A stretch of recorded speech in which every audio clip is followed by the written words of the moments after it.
Oke, sahabat Napaktilas, ketemu lagi di channel Napaktilas. Kali ini kita akan ngobrol lagi dengan Kak Yosi terkait dengan budaya dan tradisi. Tadi di episode sebelumnya kita telah mendengarkan bahwa Kak Yosi itu kecilnya adalah di Karo. Tapi ketika SD kelas 4 ternyata Kak Yosi itu pindah ke Pekanbaru. Pekanbaru benar. Selama berapa tahun, Kak? Sekitar 10-11 tahun. Wah, 10-11 tahun. Berarti kan pasti setiap hari atau setiap minggu atau setiap bulan akan melihat budaya dan tradisi di Pekanbaru. Siap. Kak, boleh diceritakan apa sih budaya dan tradisi yang ada di Pekanbaru itu? Iya, terima kasih ya Kang atas undangannya ke sini. Oke, sebenarnya di Pekanbaru itu kan kebanyakan Minang yang bercampur dengan Melayu gitu. Keunikannya sih mereka tuh sangat berbeda gitu sama suku-suku yang ada di Batak. Seperti contohnya marga itu kalau orang Minang itu dari ibu. Oh, dari ibu? Dari ibu. Okay. Sedangkan di Batak itu marganya kan diturunkan oleh ayahnya gitu. Terus juga yang ngasih mahar itu dari pihak cewek kepada si cowok gitu. Jadi kalau di Batak balikannya. Itu dari pihak cowok yang ngasih ke cewek gitu. Terus apa lagi? Budaya dan tradisi di Pekanbaru, di Minang? Di Minang. Bahasanya Yosi juga itu doang sih yang Yosi tahu kalau tradisi-tradisinya Kang. Kalau misalnya acara-acara yang diselenggarakan rutin apa itu? Kalau diselenggarakan rutin itu Yosi jarang sih lihatnya Kang. Karena Yosi mungkin masih udah di kotanya kali ya, jadi jarang. Kalian kayak itu acara tahunan tapi yang diselenggarakan di Riau itu mungkin pacu perahu gitu-gitu, dan itu udah dari dulu juga sih setahu Yosi, karena di sana ada siak namanya itu kan yang sungai panjang, jadi bisa dibuat bentuk pacu perahu gitu. Oke, makanan Pekanbaru apa yang menurut Kak Yosi unik dan itu legend, maksudnya itu makanan zaman dulu? Iya, paling rendang zaman dulu nggak sih Kang? Rendang mungkin iya sih, mungkin rendang. Bukannya rendang itu di Padang ya? Iya, cuman karena Padang, Pekanbaru itu deket Kang. Oh, deket. Padang kan Minang juga, Melayu juga. Di Pekanbaru juga banyak Minang gitu. Jadi Minang dicampur Melayu gitu. Oh, rendang. Rendang. Oke. Yosi suka makan nasi Padang. Kalau tarian apa yang ada di situ? Yosi sempat juga waktu kecil sanggar tari Kang. Itu Yosi sering biasanya di sekolahan itu Yosi nari persembahan. Apa itu nari persembahan? Nari persembahan itu biasanya itu di awal setiap acara apapun itu, formal atau informal itu pasti ada tari persembahan itu untuk menjambut tamu. Oke. Tapi biasanya di event-event tertentu ya? Atau semua event? Semua event Kang, itu biasanya harus dibuka dengan tari persembahan biasanya. Tari persembahan. Di sekolah, di hotel, informal, kayak wisuda atau apapun itu pasti ada tari persembahan gitu.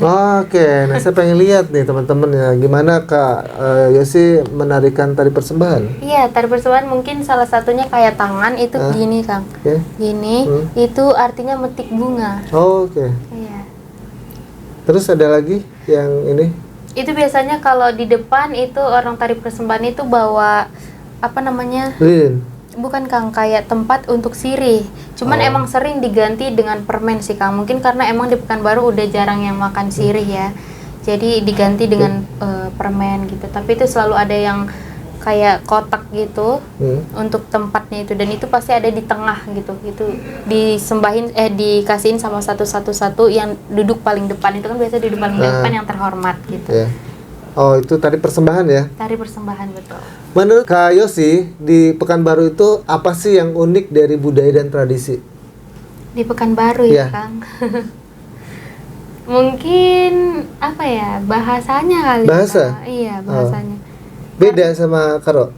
Beda Kang, beda banget.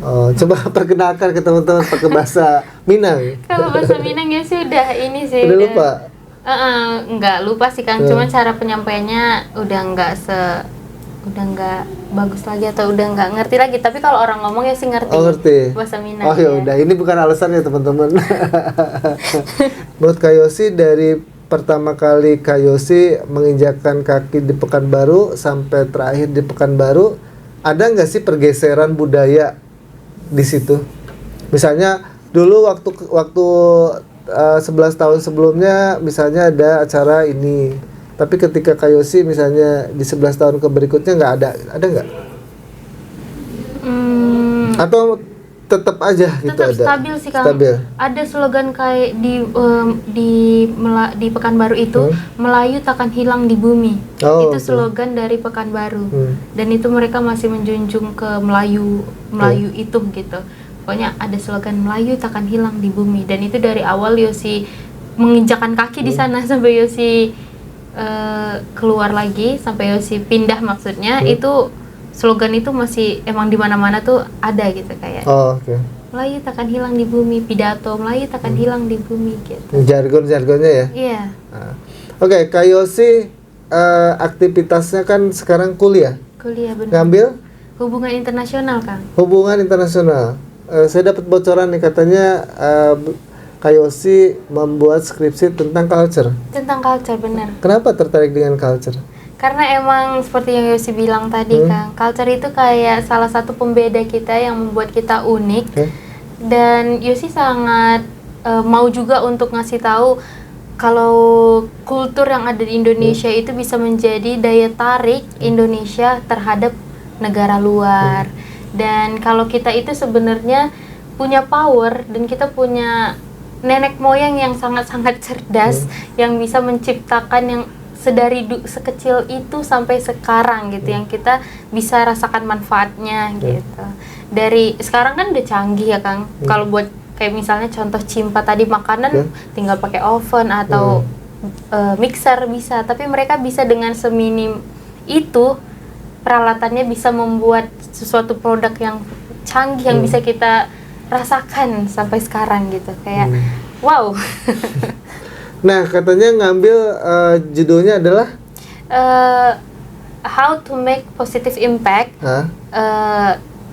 from Festival Janariah to Arab Saudi Arabia. Oke, apa itu?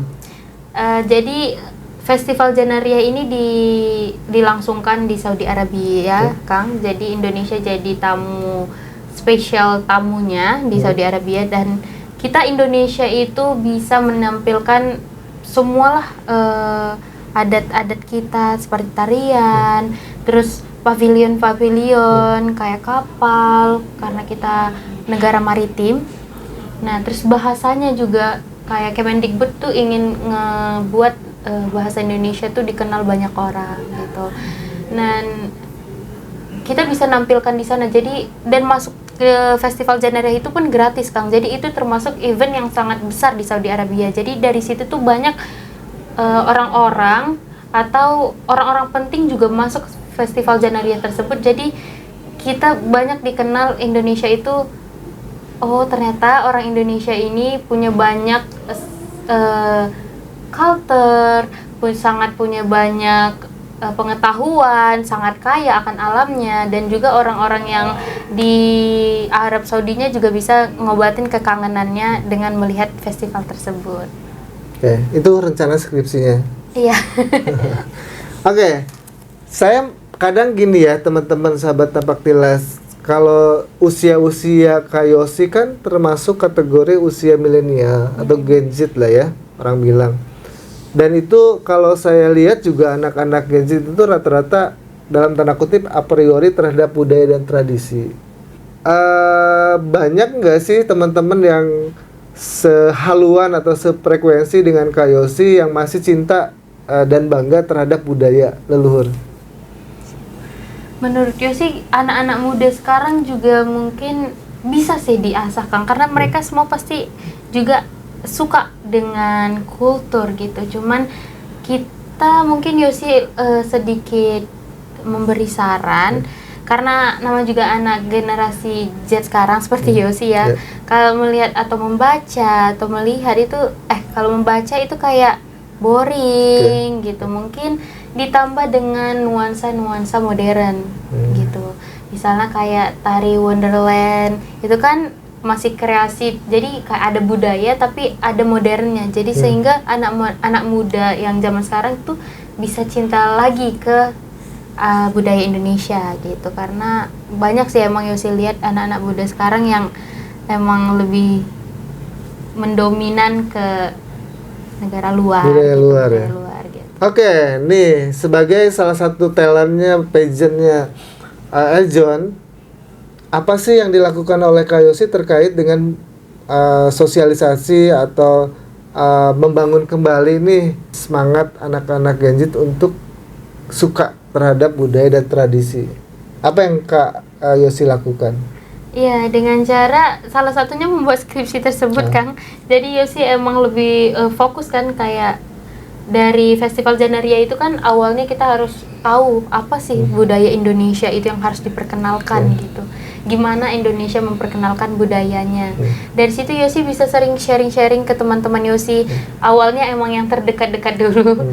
Dan Yosi punya rencana untuk bisa menyebarluaskan lagi ke anak-anak muda gimana kita harus cinta sama budaya kita, termasuk di Napaktilas. Yosi bisa kolaborasi dengan Napaktilas untuk memperkenalkan bagaimana indahnya dan kayanya budaya Indonesia. Wis, keren. Anak muda punya pemikiran luar biasa sih kalau saya bilang ya.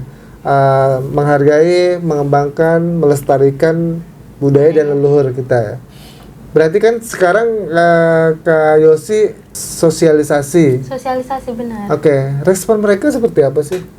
Kalau untuk sekarang sih masih nyambung aja sih, nyambung. Kang, karena emang masih sedikit kan yang Yosi emang interaksinya belum luas. Jadi untuk sekarang pada masih responnya positif sih, Kang.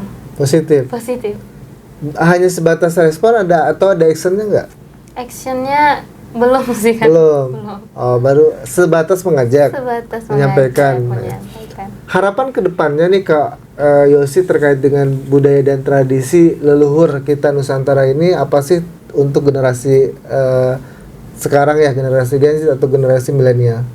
Ya, untuk harapannya sangat banyak banget harapan Yosi untuk budaya-budaya yang ada di Indonesia, karena dari Sabang sampai Merauke itu beberapa provinsi dan semuanya provinsi kita mempunyai budaya yang berbeda-beda, bahasanya beda, pakaiannya beda, dan pakaiannya itu semua Yosi lihat nggak ada yang nggak bagus, semuanya bagus dan modifnya tuh bagus gitu. Jadi itu kita sangat harus menjaga itu. Yosi berharap semua budaya-budaya itu bisa kita kembangkan atau istilahnya minimal kita jaga sebagai anak muda.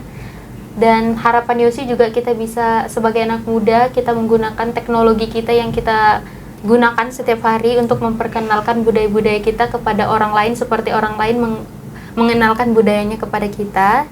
Dan mari cintai budaya Indonesia karena sekaya itu, Kang. Oke.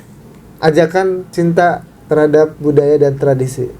Halo semuanya, teman-teman Napaktilas. Keindahan itu bisa dilihat dari perbedaan, dan kita dari Sabang sampai Merauke itu mempunyai banyak perbedaan, tetapi kita tetap satu seperti Bhinneka Tunggal Ika yang dijunjung Indonesia. Begitu indahnya Indonesia yang sudah dibangun nenek moyang leluhur kita. Marilah kita jaga untuk mendapatkan bumi yang asri yang kita tinggalin. Terima kasih. Oke, thank you, keren. Oke, sahabat Napaktilas, tak terasa ya kita udah lama banget diskusi ngobrol santai dengan Kak Yosi. Semoga apa yang tadi disampaikan oleh Kak Yosi, khususnya untuk generasi muda ya, bisa memberikan pemahaman terkait dengan budaya dan tradisi leluhur kita dengan tetap terus melestarikan, menjaga, dan mengembangkan budaya leluhur kita. Sampai ketemu di liputan selanjutnya. Terima kasih Kak Yosi. Terima kasih, Kak. Oke.